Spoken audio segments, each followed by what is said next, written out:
नमस्कार दोस्तों, आप सभी का स्वागत है YouTube चैनल लॉ इजी में। और इस चैनल में हम सभी कानून को आसान भाषा में समझने का प्रयास करते हैं। आज इसी श्रृंखला में संविधान के कुछ महत्वपूर्ण शब्द आज हम लोग समझेंगे।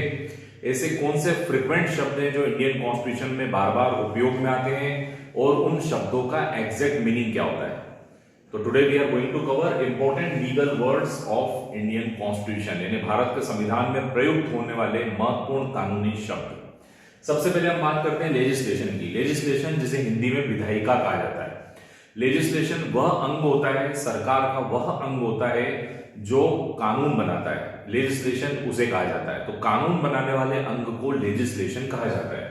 फंडामेंटल राइट्स, हमारे संविधान में कुछ अधिकार दिए गए हैं। ये अधिकार के आगे फंडामेंटल इसलिए रखा है क्योंकि ये मौलिक अधिकार है, मूल अधिकार है। मतलब इन अधिकारों का उल्लंघन रोकना राज्य की ड्यूटी है। यदि इन अधिकारों का उल्लंघन होगा तो व्यक्ति सुप्रीम कोर्ट में याचिका लगा सकता है, हाई कोर्ट में याचिका लगा सकता है और आपके इन अधिकारों को गारंटेड दिया जाएगा। इसीलिए इसका नाम है फंडामेंटल राइट्स।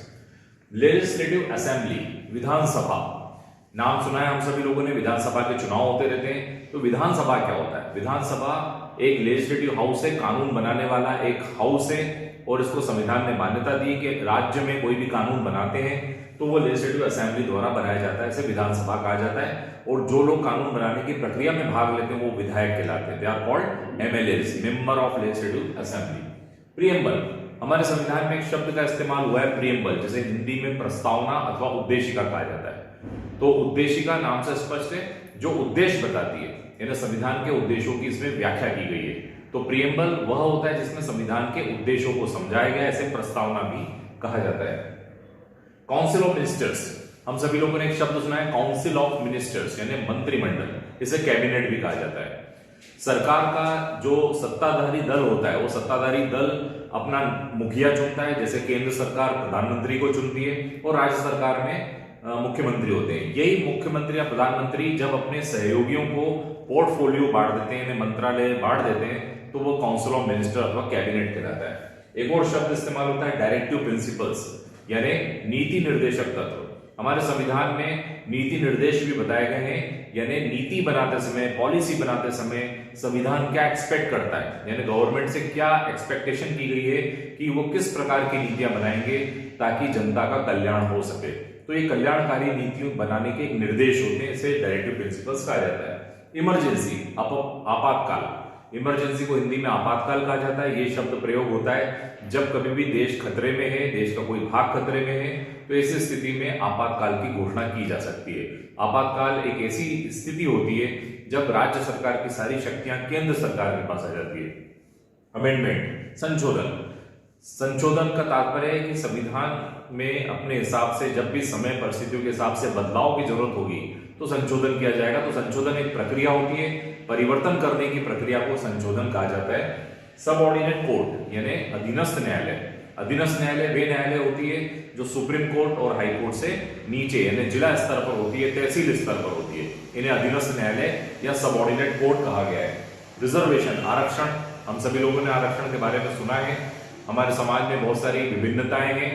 जो निचले तबके के जो लोग हैं, अनुसूचित जाति, अनुसूचित जनजाति, पिछड़ा वर्ग, इनके लिए कुछ सीट आरक्षित कर दी गई है। मतलब जो पब्लिक पोस्ट होती है वो आरक्षित कर दी गई। इसी प्रक्रिया को आरक्षण कहा जाता है। इलेक्शन कमीशन की यदि हम बात करें, निर्वाचन आयोग, तो ये एक बॉडी है जो हमारे देश में चुनाव कराने के लिए रिस्पॉन्सिबल है। हमारे देश में चुनाव होते रहते हैं, इन चुनावों को कराने की जवाबदारी चुनाव आयोग को दी गई है। इसी को निर्वाचन आयोग भी कहा जाता है। डेमोक्रेसी, लोकतंत्र, हमारे देश में संविधान जब बना था तब लोकतंत्र की अवधारणा को माना गया। लोकतंत्र मतलब जनता का, जनता के लिए जनता द्वारा शासन, यानी एक ऐसी सरकार जो जनता द्वारा चुनी जाएगी। सेकुलरिज्म, धर्मनिरपेक्षता, हमारे देश में प्रत्येक धर्म के प्रति समान आदर का भाव है, यानी राज्य जो है वो किसी भी धर्म का अनादर नहीं करेगा, सबके प्रति equal treatment and equal respect to all religion, इसी को सेकुलरिज्म कहा गया है। सोशलिज्म, समाजवाद, समाजवाद का तात्पर्य यहां पर यह है कि समाज के बेस्ट इंटरेस्ट को देखा जाएगा, यानी जो भी गवर्नमेंट बनेगी वो समाज के हितों को ध्यान में रखेगी। रूल ऑफ लॉ, विधि का शासन, हमारे देश में किसी व्यक्ति का शासन नहीं है, there will be rule of law. विधि का शासन की स्थापना की गई है। रूल ऑफ लॉ का मतलब होता है कानून का शासन। इन्हें जो भी व्यक्ति शक्ति प्राप्त करेगा वो कानून से प्राप्त करेगा, शक्तियों का उपयोग कानून के हिसाब से करेगा।